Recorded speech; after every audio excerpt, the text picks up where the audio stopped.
Hello, everyone. Before we start, I need you to know something. Your worth was never up for debate. Not when they couldn't see it, not when they walked away, not when they chose something else. Your value existed before they recognized it, and it'll exist regardless of whether they ever do. Keep that in your chest as we talk about what's happening now. Mm, Sit down. No, really, sit down for this because what I'm about to tell you is going to hit you in a way you're not expecting, and I need you to be grounded. I need you to be clear. I need you to be connected to yourself before we go here because this isn't simple. This isn't clean. This isn't a fairy tale moment where everything suddenly makes sense and feels good. This is complicated. This is messy. This is going to require you to make choices from a place of radical honesty with yourself. Stay with me because there's someone, you know exactly who I'm talking about. The person who had you and didn't choose you. The person who had access to your energy, your time, your heart, and walked away from it. The person who made you feel like you weren't enough. Like if you had just been different, better, more, maybe they would have stayed. Maybe they would have seen your value. Maybe they would have chosen you. But they didn't. They left, or they pulled back, or they chose someone else, or they kept you at a distance while giving their full presence somewhere else, and it broke something in you. Maybe not visibly, maybe not in ways other people could see, but internally, it created a wound, a question, a doubt about whether you were actually as valuable as you'd believed yourself to be. Have you been carrying this quiet pain about not being chosen? Let me know in the comments if you know exactly who I'm talking about. Because here's what's happening right now in this present moment, in the energy surrounding this situation. They're shifting. Something in them is changing. Something about how they see you, how they remember you, how they evaluate what they had and let go. And that shift, it's creating movement, not just internal movement, not just them thinking about you occasionally or wondering how you're doing, but actual, tangible, preparing to reach out movement. They're coming back, or they're trying to, or they're working up the courage to, or they're creating circumstances that will bring them back into your orbit. And the reason they're coming back, the reason they're suddenly interested, the reason you're on their mind in ways you weren't before is because they're finally seeing what they couldn't see when they had you. They're finally recognizing what they lost. They're finally understanding that what they walked away from was actually exactly what they needed. But here's the thing, and this is where it gets complicated. That recognition, that realization, that shift in how they see you, it's not about you changing. It's not about you finally becoming good enough. You were always enough. You were always valuable. You were always worthy of being chosen. They just couldn't see it. And that was their limitation, not yours. Does this land? Does this feel true? Drop a comment if you're recognizing this pattern, because I need to be very clear about something before we go further. Them wanting you now doesn't validate you. It doesn't prove your worth. It doesn't mean you finally made it or finally became the person you should have been. You were that person all along. The version of you they rejected, she was whole. She was valuable. She was deserving of being chosen. They just couldn't see it because they were operating from their own wounds, their own fears, their own limitations. And now something shifted in them. They've had experiences that gave them perspective, They've tried other connections that showed them what they had. They've grown enough to recognize what they couldn't before. But that growth, that shift, that new perspective, it doesn't erase what happened. It doesn't undo the pain they caused. It doesn't automatically make this a happy ending. Because the question isn't whether they want you now. The question is, do you still want them? Have you been thinking about this? About what you'd do if they came back? Let me know in the comments. Because here's what I'm sensing in the energy around this situation. You've moved on, maybe not completely, maybe not in the way where you never think about them or you're totally indifferent, but you've moved on in the way that matters most. You've stopped waiting. You've stopped hoping they'd see your value. You've stopped making yourself smaller or more accommodating or more perfect in hopes that they'd choose you. You started building a life that doesn't include them. You've started healing the wounds their rejection created. You started remembering who you were before they made you question yourself. And that movement forward, that reclaiming of yourself, that rebuilding of your sense of worth, it's changed your energy. And they're feeling it. They're feeling that you're no longer available in the way you used to be. They're sensing that you're no longer holding space for them. They're recognizing that the door they walked through might not still be open, and that's creating urgency in them. Urgency to reach out before it's too late. Urgency to try again before you're completely gone. Urgency to see if there's still a chance. But here's what's crucial for you to understand. That urgency isn't about you. It's about them. It's about their fear of loss, their regret, their need to know they haven't permanently closed off an option, and you don't owe them reassurance. You don't owe them another chance. You don't owe them access to your energy just because they're finally ready to appreciate it. You get to decide. You get to choose. You get to evaluate whether this person, with their history, with their patterns, with their demonstrated inability to see your worth when they had it, whether they're actually someone you want in your life now. Does this feel empowering, or does it feel scary?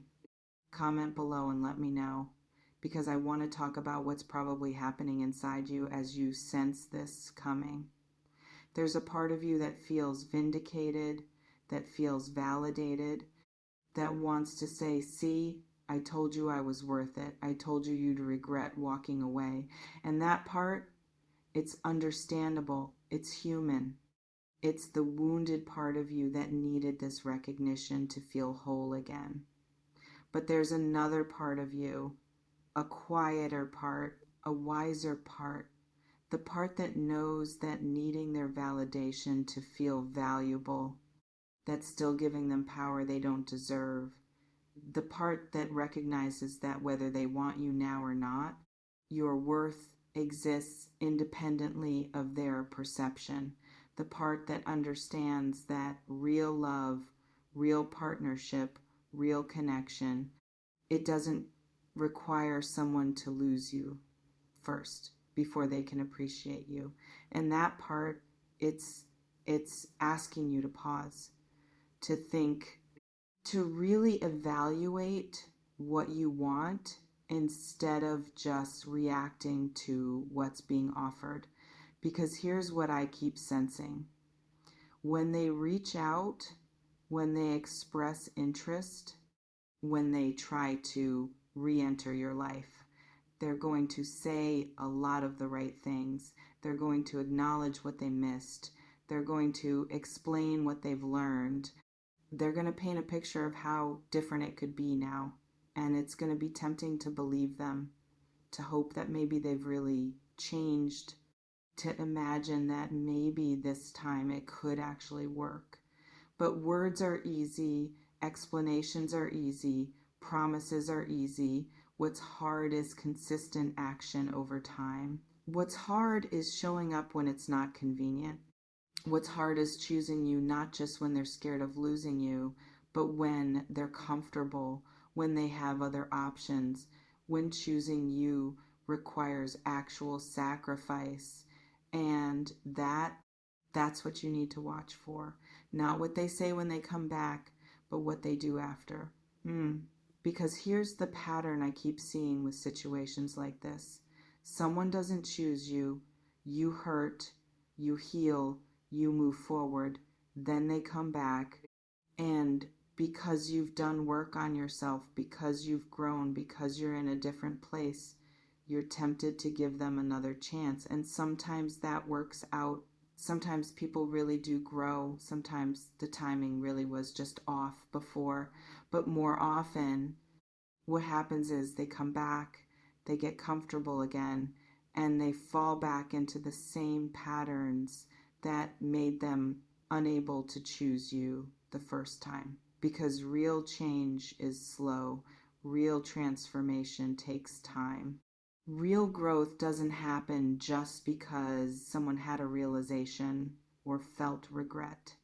It happens through consistent work, through facing uncomfortable truths, through actually doing the internal labor required to become someone different. And you can't know if they've done that work just because they're saying the right things now. You can only know by watching what they do over time. Have you seen this pattern before, either in this situation or others? Let me know in the comments, because here's what I really need you to hear. You don't have to decide right now. You don't have to know what you want. You don't have to have a clear answer about whether you take them back. What you do need to do is stay connected to yourself through this. Stay connected to the part of you that knows your worth isn't determined by their interest. Stay connected to the growth you've done, the healing you've achieved, the life you've built without them. Stay connected to your own standards, your own boundaries, your own sense of what you actually need from partnership, and evaluate their return through that lens, not through the lens of the wounded part of you that just wants to be chosen, not through the lens of loneliness or fear of being alone, but through the lens of wisdom, of self-respect, of knowing that you deserve someone who chooses you consistently, not someone who only wants you when they're afraid of losing you. Does this feel like the right approach? Drop a comment if this resonates, because I also want to address something else I'm sensing. There's a probability that part of you still loves them, still cares about them, still wonders what it would be like to actually be together now that they're ready. And that's okay. That doesn't make you weak. That doesn't mean you haven't healed. That doesn't mean you're backsliding. Love doesn't just disappear because someone hurt you. Care doesn't evaporate because someone couldn't appreciate you. Hope doesn't die just because reality didn't match expectations. So if there's part of you that's excited about this possibility, that's curious about what could happen now, that's open to exploring whether things could be different. You don't have to judge that part. You don't have to shut it down. You don't have to pretend you don't feel it. You just have to balance it with wisdom, with self-protection, with awareness of patterns and history and the reality that people don't usually change as much or as quickly as they claim. You can be open and boundaried. You can be curious and cautious. You can explore the possibility and protect yourself. Those things aren't mutually exclusive. Have you been struggling with this balance? Let me know in the comments. Because here's what I'm sensing about what happens next. When they reach out, when they express interest, when they make their move, you're going to have a choice. You can engage. You can be open to conversation. You can give them space to show you who they've become and whether they're actually capable of showing up differently, or you can decline. You can protect the peace you've built. You can honor that some doors, once closed, should stay closed regardless of who's knocking. And both of those choices are valid. Both of those paths have integrity. Both of those options honor different parts of your truth. What matters is that whichever you choose it consciously, not from reaction, not from old wounds, not from the part of you that just wants to be wanted, but from clarity, from awareness, from honest evaluation of whether this person, with their patterns, with their history, with their demonstrated behavior, whether they're actually aligned with the life you're building and the person you're becoming. Because here's the truth that nobody wants to say out loud. Sometimes the person who hurt you does grow, does change, does become capable of showing up in ways they couldn't before, and sometimes they don't. Sometimes the recognition that they messed up is as far as their growth goes. Sometimes they want you back but haven't actually done the work to be different, and you can't know which it is just from their words. You can only know from their consistent actions over time. So if you choose to engage, if you choose to give this another chance, if you choose to explore what's possible now, do it with your eyes open. Do it with strong boundaries. Do it while staying connected to yourself and your worth. Don't lose yourself trying to give them another chance. Don't shrink yourself to make them comfortable. Don't sacrifice your peace to see if they've changed. Stay grounded, stay clear, stay sovereign in your own value. And if they can meet you there, if they can match that energy, if they can show up consistently in ways that honor what you need, then maybe something real can be built. But if they can't, if they expect you to be who you were before, if they want access without accountability, if they think showing up is enough without actually doing the work, then you already know what to do. You walk away again. But this time from a place of clarity instead of rejection, from a place of choice instead of abandonment. Does this feel aligned? Comment below and let me know where you are with this, because ultimately what I want you to take from this is simple. They might want you now. They might be ready now.